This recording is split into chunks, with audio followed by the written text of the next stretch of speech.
Both of us kind of had sniffles, and he complained of a sore throat. And we just thought it was, just a cold. Then we thought, well, maybe we better get tested.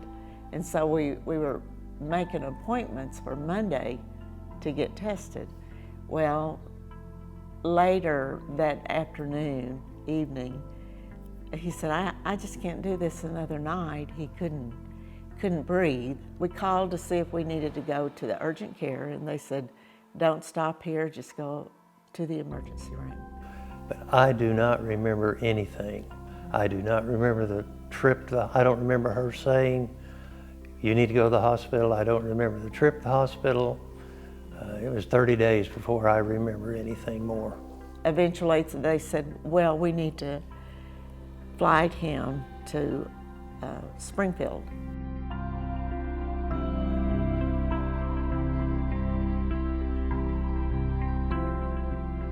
You could just tell this took a really quick turn, especially for me, because I heard my dad singing happy birthday the day before and everything seemed fine. We all had allergies. He was mowing the yard a lot, so we kind of thought that's what it was. My oldest sister is actually a nurse, and so she has a much better knowledge of medical terminology, and she called me the next morning and said, this is very serious. We're talking end of life issues.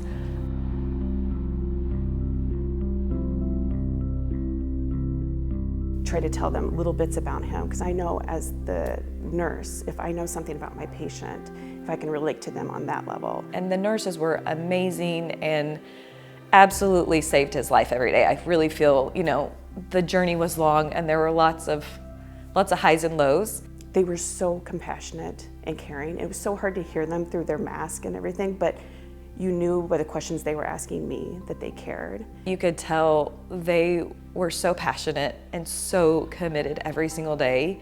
And they would talk to us about, my dad's hobbies or what he liked to do. And I would tell the nurses, my dad likes tomatoes. He would tell him about his garden.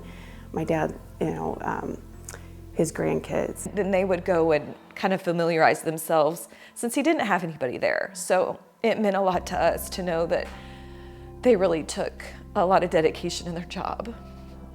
So we were really, that kind of put us at ease at home, knowing that we're an hour and a half away and can't see him every day, but we know that they were taking care of him.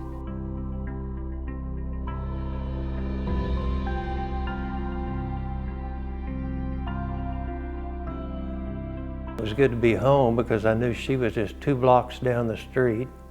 It was good to be home. There was people I knew and recognized. And said, get the grandkids down here and come wave at me from the window. And so that was our first time, because we didn't even think he could get up to come to the window. So we, of course, raced up there. It's just 2 blocks away. So we were able to stand back in the parking lot and wave, and we could see him. The nurses were helping him get to the chair by the window. And so that was kind of the first time we saw him kind of walking, even assisted, but that was really encouraging, especially for the kids.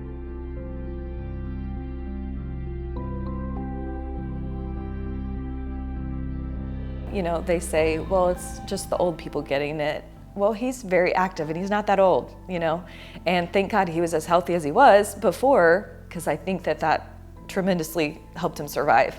Had to learn how to walk all over again, or I had to learn how to swallow, I had to learn how to talk, and had to learn how to walk.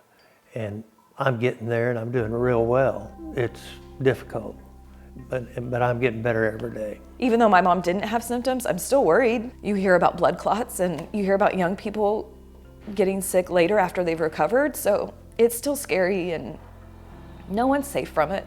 And if all you have to do is wear a mask and that will limit a tremendous amount of chance, then my gosh, do it. It's worth it.